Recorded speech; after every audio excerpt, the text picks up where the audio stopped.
Salut à tous et bienvenue sur la chaîne Réel Football. Si tu es passionné de foot, fan du FC Barcelone ou non, tu attends sûrement ce choc.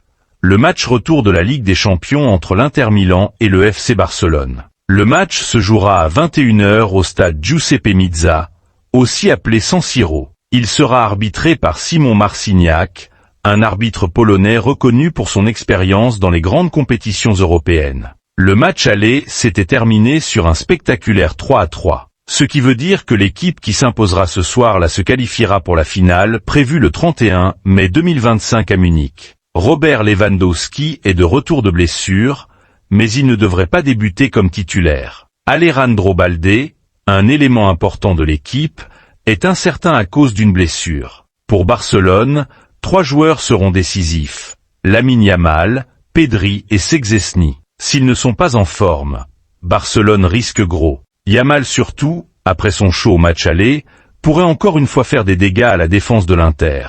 Notamment face à Federico Di Marco lors du match aller, la défense du Barça avait montré des faiblesses face à la puissance physique et la rapidité des joueurs de l'Inter. Flick avait dû réagir en intégrant Ronald Araujo et Andreas Christensen pour renforcer la ligne défensive. Le jeune Pau Cubarsí avait souffert dans les duels. Côté Inter, on se rappelle du superbe but de Marcus Thuram en première mi-temps et du doublé de Denzel Dumfries, élu homme du match. L'Inter est une équipe rapide, solide, avec plusieurs joueurs capables de marquer à tout moment. Leur principal défi, réussir à contenir Lamine Yamal. Rafinha est essentiel pour Barcelone. Grâce à son équilibre et son intelligence de jeu, il peut déséquilibrer n'importe quelle défense. Ferran Torres continue aussi de surprendre et mérite des éloges. Lautaro Martinez, blessé lors du match aller, est incertain pour ce soir. Si l'Inter arrive à contrôler Yamal, ils peuvent espérer battre Barcelone.